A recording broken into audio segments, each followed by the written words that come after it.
Hello everyone and welcome back. So today's video is essentially going to be a big wrap up of 2024. What an eventful year it has been. Probably the most eventful year in my entire life, to be brutally honest. And hopefully you guys have been eventful as well in a positive way. So I think the best way to actually start off this video is to talk about the annoying struggles of January. So January, I was sort of hard stuck in the medical. I was really actually coming towards the end of it now. About halfway through January, I got my sort of medical documents sent off from my doctors and to be received by Capita, and they took about 2 or 3 weeks to go through. And then the start of January, roughly, or earliest January, I had my fitness test. So this is probably like the first big moment for me in 2024. If you guys have watched my channel, you would know that the fitness test was definitely something I was dreading heavily. But I really thought if I could get through this and I can get through it, the application process easy and get into Horton, and then this sort of that in itself is this own hurdle, and we'll deal with that when we get to it. But I knew this was going to be the hardest point. For some people it's the interview, some people it's the academic side, but definitely for me it was the fitness side. The academic side was in itself a struggle, but the fitness was one I was worried about the most. Push-ups, sit-ups, not too worried about, but the run, because obviously the fitness requirements are very, very different now. But back then it was 11 minutes and 11 seconds, and I hit 2.4 in roughly about 11 seconds and 4 or something like that, 5. So I'm really close, but it's a pass nonetheless. And then I absolutely smashed through the push-ups and sit-ups. So that was a huge momentum for me, being able to gain confidence to go into Horton and really think that I can do it. And then following on from that, on the same month towards the end, and this was the first absolutely huge moment of 2024, was the fact that me and my partner found out the gender of our child. So, that was huge because we had, we weren't really too fussed what gender it really was going to be. But we sort of had this question put to us, ideally, if you could pick what gender, and we both agreed at the exact same time that we would prefer a boy. And I think it's just that typical, older brother, if something was to happen to me as a man of the house or man of the family, then he can replace that, look after my partner and make sure everyone's safe and secure. But really at the end of the day, it didn't really bother us. We just really wanted the child to be healthy, and that's what the most important thing. And she was very healthy, growing as normally, and it was a magnificent moment. And the only downside is that we agreed on a boy's name almost instantly, but we completely disagreed with the girl's name. We went on for about 2 weeks for trying to find a girl's name, but eventually we came up with one. So that's what's more important. But the most important part was the fact that she was healthy, she was looking good, no issues that we can see. And that's exactly what he said, and that's what we prayed and hoped for. So I was very grateful for that. And then the next big moment, April 22nd, day zero of basic training. This is a really interesting day because it's really surreal. And if you guys are in Horton or you're heading to Horton, you will know this happens, or you're going to experience this happen. For me, I drove up my car there because I knew that my daughter was going to be due during basic training. So if I got my car there, I can beamline it home. And then basically my partner came with me to say goodbye, and we was really talking, and it got to a point where we actually got to Horton, because it's only about an hour and a half drive for me, and I got to Horton, and because you don't go through the main gate, you go through the back entrance or whatever it's called, and the gates weren't open yet, so there was a line of cars just blocking the entire road both ways. And fortunately I was relatively early, so I got 4 cars into the front. And I remember just sitting there just thinking oh my, this is happening. This has been 11 months of work and I'm here. I just can't quit now. I just need to go through it. So, that was a real surreal moment for me, to be brutally honest. That was quite a crazy moment. And eventually the gates opened and I just thought, oh, we're actually going in. But, once I got settled and things, it was all right. We got through it. And, the thing is about basic training that I actually want to touch on is that a lot of people just go through it. They just want to get through it because they want to get career and earn X amounts of money. I think I've learned that, experience and sort of life experience is more valuable than any amount of currency. So I really weren't really focusing on the money side of it in the sense of how much I'm getting paid. Obviously, if you're young, you don't have a job, this is the first time that you've got this. Obviously, I was quite seasoned into it. So me, I was really taking it in a perspective of what can I learn about myself? And there was 2 main things. The first one is what I class as organizational discipline. Now, what do I mean by that is, I weren't very good, as you can tell from the title of this video. I was not very good at organising things. I like to just do things on a whim. I like to just get out there. Like with these videos, I don't plan anything. I just spitball in front of a camera no script, there's nothing in front of me. So I just talk, and that's why sometimes I repeat myself or whatnot, because it's me being honest and true. So, but there's also effects in my sort of private life where I don't really have the greatest organisation. It's one of my downfalls. Everyone has their flaws. It's one of mine. But however, going into basic training, because you're so locked into a camp where all you can really focus on is kit prep, hygiene, and being effective and passing the stuff, you sort of have a lot of time to really like optimize that. And I really did that. For me, it was especially in the morning. Not because I'm not a morning person. It's just because I felt like the rest of the day was sort of planned out for me, if that makes sense. Where the morning is sort of my time to make sure I'm effective. So, it got to a point where, I'd wake up out of bed and I would have this sort of my towel with my sort of toothbrush, toothpaste, razor, shaving foam or cream, in a certain place where, like, sort of when I turn up, I can grab it and pick it up and then just go. So instead of like spending 10 seconds sort of like stepping out, doing this, I'll grab it, go, shave, or shower first, then shave, brush teeth, hang everything up, hang the towel up to dry, then put everything back, and make sure my toothbrush and things are dry for the sort of daily inspection where you lay your toothbrush and stuff out. And then basically, so I really found myself doing that, and that was just one example. There's many other ones, but I really found myself being really optimized. And I don't know what caused that. I don't know if it was just, a chemical reaction, if you will, a reaction to being in that environment, or they sort of planned it. I don't know. I don't know how they could plan it, but I think it sort of goes both ways. I think they sort of wanted us to be optimized, and they put us under stress in order to think to be more effective in time. I think that's what it is.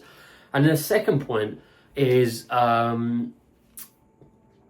is sort of my ability to understand that I'm able to really push myself through being tired. I've never been very good being tired, personally. Before joining the RAF, I was getting up at 5 a.m. to be a postman. So that obviously was getting up. I'm going to sneeze in a minute, hold on. Oh, there we go. I saw that coming. So, anyway, I sort of got up and at 5 a.m. to be a postman. And, if I didn't sleep 7 hours, I was like monging out. I was just like looking dead, like I probably do right now.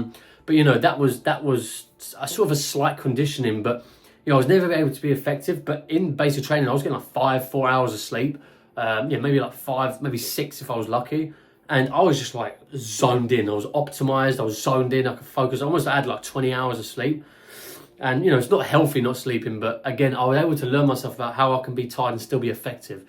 And then there's sort of two main points I learned during basic training. And again, I just want to emphasize that if you guys are going through basic training, try and learn as much as you can of it as a person.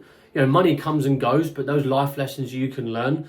I might not keep those optimization or understanding how I can sort of act or be effective during stressful or tiredness, but I know I've done it, so that will always come back at some point in my life. So just learn as much as you can about yourself.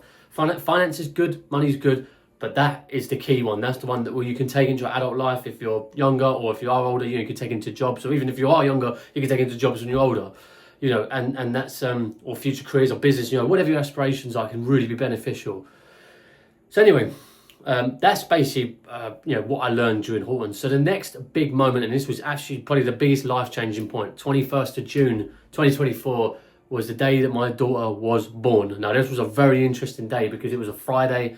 And I was on my last day at Crickow. Of course, I was in Wales when my partner messaged me at 12:30 at night. I was still asleep at this point. I didn't see it till 6 a.m, okay? Saying that basically I've got contractions, and then at 8 o'clock in the morning, I think it was, she said I'm heading to hospital or something like that, or 4 in the morning. So actually, it might kind of been 8 because I woke up at 6. It might have been like 5 in the morning or something. I don't know exactly when. It was one of them. So anyway, I rushed up really quick. Fortunately, my staff, my corporals knew that this was going to happen, so they put things in place. So, I got shaved really, really quick, packed all my stuff up at Crickow, went straight to my corporal and said, look, my partner just got special going into labour. She was like, right, we're going to get you away as quickly as possible then. So fortunately, they got the camp packed up. We all got on a coach quick, and, I got pulled to the front of the bus by my other corporal who was there.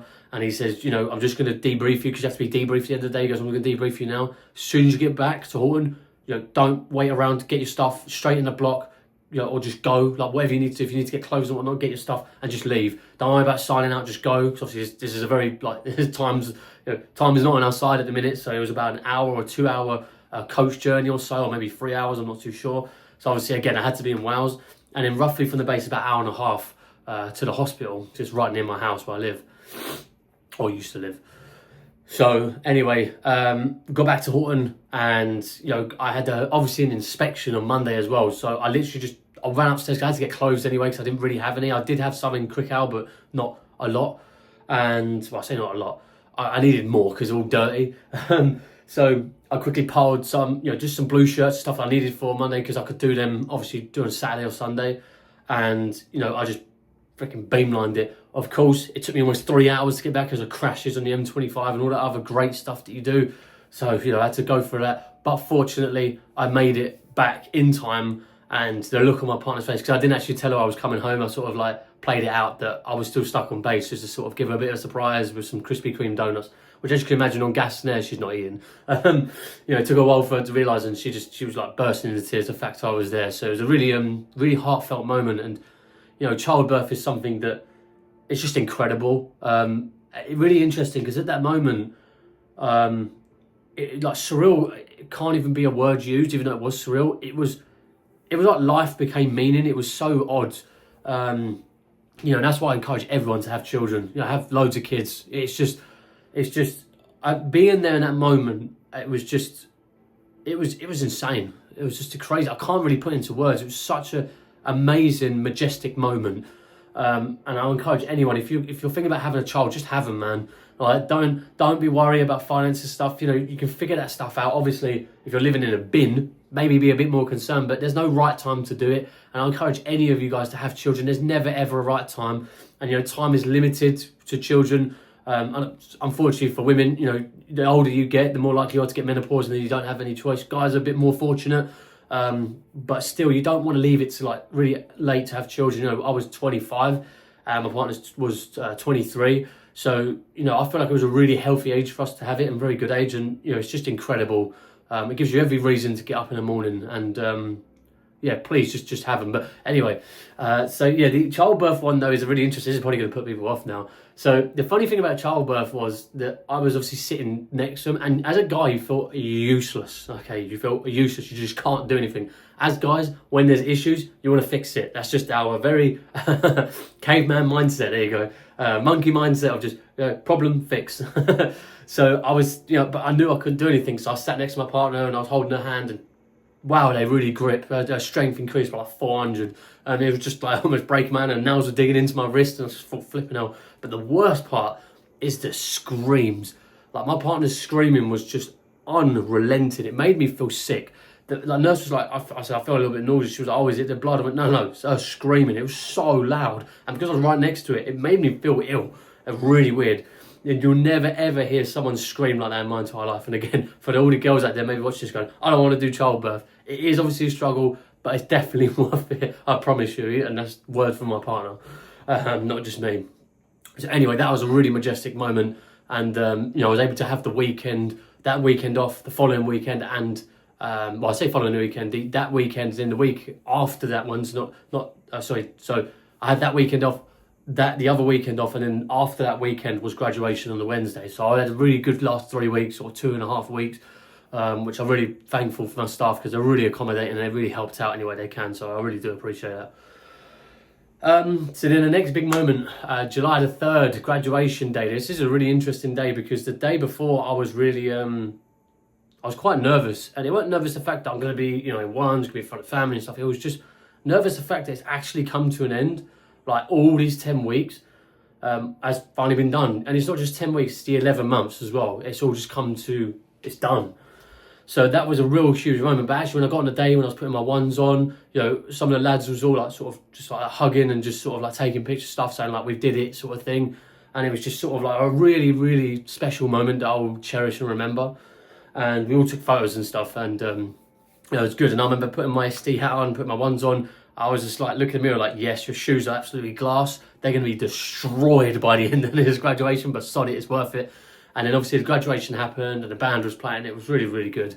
And it was worth every moment, I can promise you that now. And obviously my daughter was there. Fortunately, my partner's somewhat trained her for the little amount of time that we had to sort of not be too afraid by loud noises. It wasn't like definitely like freaking clapping, but it was more like just dropping things on the floor. So obviously when she heard loud noises, whether shouting or the drums and the band playing, she won't be screaming. So, and she sat through it absolutely perfect. So that was a really majestic moment, and it really sort of like completed the sort of application and the basic training process, which spent over a year doing. So that was a huge milestone for me. And then really sort of last parts is sort of the start of August. I think it was like 3rd or 5th. I actually can't remember the date. Is when I started my phase 2, and we're still in phase 2 now. And phase 2 has been really interesting. That's been a real eye opener to sort of like, I guess, what the wider Air Force is like. People always say this, that it's not exactly, but it's much more like the Air Force than Horton.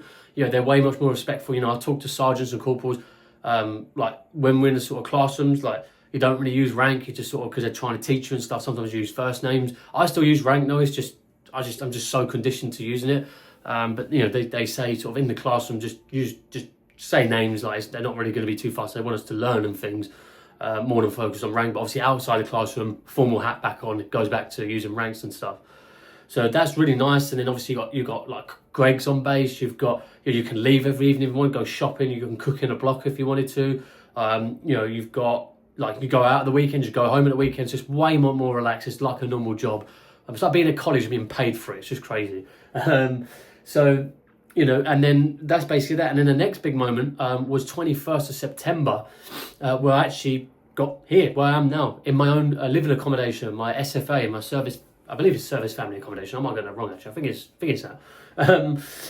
This was something that I worked for an entire month. My biggest point was I wanted my family to move up with me. My partner was set on moving up with me. She was leaving everything behind, which is obviously I'm very grateful for. And we wanted to be a family. Unfortunately, it was a real struggle to get this house. Not like trying to fight for it. It's just so much loopholes you have to jump through, and hurdles and stuff you have to jump over. But I just kept chipping away at it. My application kept getting rejected by the housing association. But luckily they state what is wrong with it and what you need to do for your application, and I did that. And then basically things like that. And that really leaves us off to where we are now, which is Christmas time. So what I should have said at the start of this video is Merry Christmas to you all. If you are Christian, obviously this is a huge part of the faith. This is when Jesus Christ was born, and the obviously major importance that was. So I just want to say to everyone, even if you're not religious, if you're not, whatever sort of area you're at, just God bless you all. I hope 2024 was a good year. Hopefully you can learn from it. Even if it was a year of struggle, you can always learn from struggles. And, moving on to and a happy new year as well before I forget that. But, moving on to 2025, what sort of thoughts do I have going in 2025 to sort of wrap this video up? 2025, firstly, I want to sort my finances out, okay? I had still got quite a bit of credit debt. I just paid that all off. Like I used some of my savings to pay it off. I've still got my cars to pay off. I've just got about 2,600, or actually no, probably about 4,000 actually, because I've got 2 separate loans. So there's one 2.6 and I think one's 2 something. I don't know what it is. So I would like to pay that off this year. That'd be nice, and then I'm basically debt free. I'm done. Obviously graduation next year for my phase 2. So I'm really thinking about what base I want to go to. I've got a couple in mind. But I think what I'm actually going to do is, because some people go, I want to go here, I want to go there because it's close to home. I live in sort of southeast London, or used to live in southeast London. I don't. There's no base near there unless you go to RF Norfolk. But I don't want to go to London. I want to get away from London. I'm up in Birmingham at the minute, obviously near Cosford. So that's okay. I don't mind going upwards towards Lossiemouth and Scotland or whatnot. But I don't know where it could be, because my trade can take us all over the different bases that the RF have. Another sneeze, flip's sake.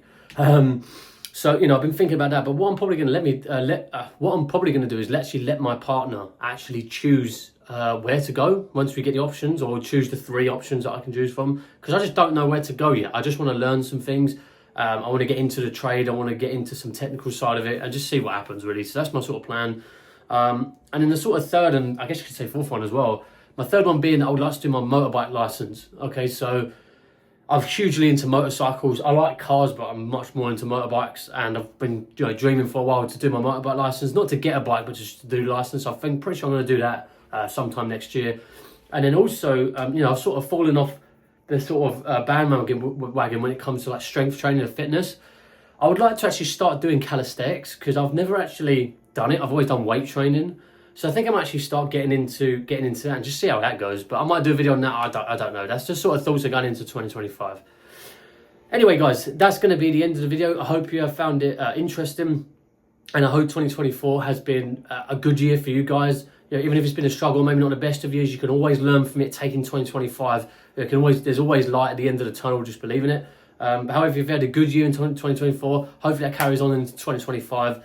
And yeah, Merry Christmas, guys. Have a new year. I probably won't make another video now until the new year. I'm going to be spending some time for the next couple of weeks with the family and stuff. And then yeah, we'll crack straight on whatever the next sort of videos are going to be, whatever they are. So until that point, guys, have a really good rest of your day. Merry Christmas. God bless you all. Take care. Bye-bye.